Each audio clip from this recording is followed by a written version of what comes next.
Viral at pinag-uusapan nga ngayon ang naging mensahe at pahayag ni Vice President Sara Duterte sa nasabi nga pong panawagan at mensahe ng Pangulong Bongbong Marcos kaugnay sa problema ng korupsyon at ng baha sa Pilipinas. Sa nakalipas na panahon, naging usapin ang maling paggastos nga ng pondo ng bayan. Mula ito sa maanumalyang flood control hanggang sa isyu ng ilang kongresistang nakikialam sa pambansang budget. At habang nasa The Hague, Netherlands nga ang VP Sara Duterte, ay may naging mensahe ito para sa Pangulo ng Bansa na si PBBM. Ito ay hinggil sa pagputol ng sistema at masiguradong nagagamit ng tama ang nasabi nga pong pondo o kaba ng bayan. Narito po ang naging pahayag ng Vice Presidente. Aniya, unang-una dyan, dapat kontrolado ng President yung budget. Dapat kung ano yung lumalabas sa budgeting system from the Regional Development Council, paakyat sa National Development Council, paakyat sa cabinet level at kung ano yung napag-usapan based on development plans. Yun ang masunod. Dapat alam talaga ng Pangulo kung ano yung laman ng budget. Yan ang pahayag ni Vice President Sara Duterte. Patuloy ni VP Sara, sinabi niya na pangalawa diyan, hindi dapat pumayag ang Pangulo na pakialaman ng legislators ang budget.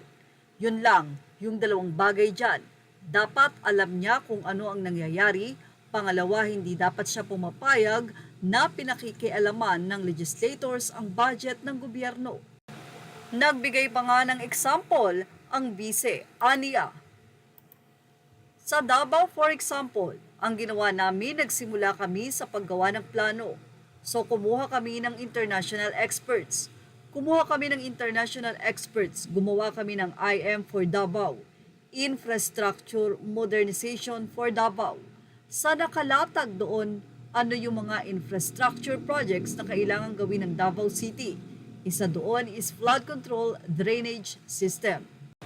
Aniya, nandiyan yung plano namin pero walang interes yung gobyerno, yung national government through the DPWH na fundingan.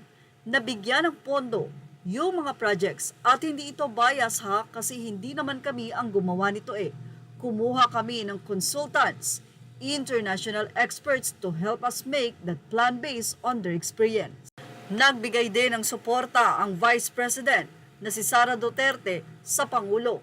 Aniya, oo, dapat lang at hindi lang yung elected public officials, pati yung mga appointed public officials, hindi lang yung mga yon on the surface na sasabihin natin kung ano yung nakalagay sa SALN.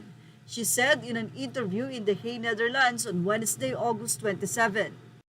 Say pa ni VP, dapat deep dive kung sino yung mga dami, ilabas yung mga dami ng mga public officials. Ilang mga supporters naman at netizen ang nagpahayag ng kanilang saloobin. Mula kay Oscar Tulo Maribehok Jr., sinabi niyang ayos ito para tuloy ang unity team na binuo nilang dalawa at kalaunan na buwag. Sayang naman, hope against hope for good governance and accountability. Kaysa magsisihan kayo, let it be and sign, do it Ma'am VP and Mr. President. Thanks. May God bless the Philippines. Say pa ng isa, sa totoo lang nangihinayang ako sa unity team nila. Mabait man talaga si BBM. Nadala lang siya sa mga nakapaligid sa kanya.